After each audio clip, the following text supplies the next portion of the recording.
Welcome back. Today, we're doing a deep dive, focusing on just one chapter from Revelation, chapter 3.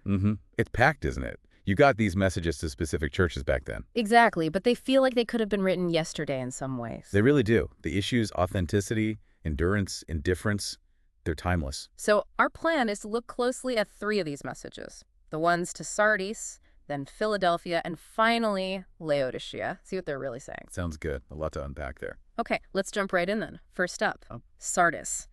And wow, the opening line for this church. It's something else. Oh yeah, it says, I know your deeds. You have a reputation of being alive. Which sounds good initially. Right, but then, bam, Nice. you are dead. Dead. What's going on? How can you have a reputation for life but actually be dead? Well, the speaker, identified as the one holding the seven spirits and stars, points directly at their actions. Or maybe the quality of their actions. He says their deeds aren't found complete in the sight of my God. So it seems like, they looked busy, maybe successful on the outside. All show, no substance. Pretty much. A reputation, maybe a good PR department, Yeah. spiritually speaking, but inwardly empty, lacking genuine life. It's sobering. So what's the advice? Just give up. No, not at all. It's urgent, though. The command is wake up, like snap out of it, Okay. and then strengthen what remains and is about to die. So there is something left. Okay. A glimmer of hope. A glimmer, yeah, but it's fading fast. They need to remember what they first received, obey it, and repent. Turn around. Get back to basics, it sounds like. Exactly. And there's a serious warning attached. If they don't wake up, What happened? he says he'll come like a thief. Unexpectedly. Judgment catches them unprepared. Yikes. That emphasizes the danger of just coasting along, thinking everything's fine. It really does. Spiritual complacency is presented as actively dangerous. But there's a positive note, too, even for Sardis. Oh, what's that? The text mentions a few people in Sardis who have not soiled their clothes. So not everyone was caught up in this. Apparently not. Even in a dying community, some individuals maintain their integrity, their spiritual purity. And was promised to them. They get this beautiful promise. They will walk with me dressed in white, for they are worthy. White robes, often meaning purity, victory, righteousness, and revelation. That's a powerful image. And does that apply just to those few? Well, the promise then broadens to the overcomer, anyone in Sardis who ultimately gets it right. They also get dressed in white. Okay. And there's more. I will never blot out his name from the book of life. The Book of Life. That sounds important. Hugely important. It signifies belonging, citizenship in God's kingdom. And not just that, but I will acknowledge his name before my Father and his angels. Public recognition. Vindication. Wow. So even from a place described as dead, there's this path to ultimate life and acceptance. Absolutely. So the big takeaway from Sardis, maybe for you listening, is about checking that reality versus reputation gap. Are we genuinely alive spiritually, or just putting on a good show? It's a call for, real vigilance, authentic faith in action. Okay. A tough but necessary message. Let's shift gears now to the next church. Philadelphia. Very different vibe here. Yeah, quite different. The speaker introduces himself differently, too. Right, as he who is holy and true, who holds the key of David. What he opens, no one shuts. What he shuts, no one opens. That sounds like serious authority. It really does. The key of David evokes royal power, control over access. Think opening doors, granting entry. And his assessment of Philadelphia. Again, I know your deeds. But here, the praise isn't about great strength or numbers. It's the opposite almost. What do you mean? He says, you have little strength, yet you've kept my word and have not denied my name. So they weren't a powerhouse church. Apparently not. Maybe small, maybe lacking influence or resources, but crucially, they were faithful. They held on despite their weakness. That's really encouraging, isn't it? It's not about how strong you feel. Exactly. It's about faithfulness. And because of that faithfulness, they get this amazing promise.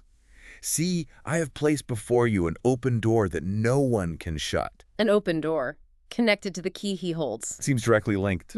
He's using his authority to give them an opportunity and access that no one can take away, maybe for mission, maybe for blessing. The text isn't specific, but it's a God-given opening. That's huge. And there's something about adversaries, too. Yeah, he mentions this group, the Synagogue of Satan, who claim to be Jews but aren't. Sounds like opposition. Definitely. But the promise is that these opponents will eventually be forced to acknowledge that God has loved the Philadelphian church. complete vindication. Wow. And there's another promise tied to their endurance. Yes, this is really significant. Since you have kept my command to endure patiently, I will also keep you from the hour of trial that is going to come upon the whole world. So their past faithfulness earns them future protection. That's exactly what the text says. Their patient endurance through their specific hardships leads to being kept safe during a coming wider tribulation. And again, that sense of urgency, I am coming soon. Right, followed by, hold on to what you have so that no one will take your crown. Keep going, don't let go. The reward is almost here. Persevere to the end. And the reward for the overcomer in Philadelphia. It's about permanence and belonging. How so? They'll be made a pillar in the temple of my God. Pillars are stable, permanent fixtures. Never again will he leave it. Total security in God's presence. Wow. And something about names being written on them. Yeah, 3 names. God's name, the name of the New Jerusalem, God's city, and the speaker's own new name. It's like being stamped with divine ownership and citizenship, ultimate belonging. So for you listening, Philadelphia shows that, well, maybe you feel like you have little strength, Right. but faithfulness in that perceived weakness, that's what gets commended. And it can lead to unexpected open doors and divine protection. Don't underestimate simple endurance. Well said. It's a message of hope for the faithful, regardless of their worldly status. Okay, so we've had Sardis, dead despite reputation, and Philadelphia, faithful despite weakness. Now for the third one in this chapter, Laodicea. And this one, it gets maybe the harshest words. It really does. The speaker identifies himself as the Omen, the faithful and true witness, the ruler of God's creation, setting up his absolute reliability against their self-deception. And the core problem. Probably the most famous critique in these letters, neither cold nor hot. Lukewarm. Exactly. And the consequence is graphic. Because you are lukewarm, I am about to spit you out of my mouth. That's strong language. What does lukewarm actually mean here? Just mediocre. It seems to mean useless, ineffective, maybe even nauseatingly complacent. There's a theory about the local water supply. Hot springs nearby were medicinal. Cold water was refreshing. But by the time water reached Laodicea via aqueduct, it was lukewarm and probably full of minerals, making it unpleasant. So spiritually, they were just blah. Neither passionately for God nor actively against him, just indifferent. Indifferent, self-satisfied, apathetic. That seems to be the idea. And it's tied directly to how they saw themselves. How did they see themselves? The text quotes them. I am rich. I have acquired wealth and do not need a thing. They thought they had it all figured out, spiritually self-sufficient. But the speaker's view is different. Completely different, a total blind spot on their part. He says, you do not realize that you are wretched, pitiful, poor, blind, and naked. Wow. From rich and needing nothing to poor, blind, and naked. That's a brutal reality check. It is.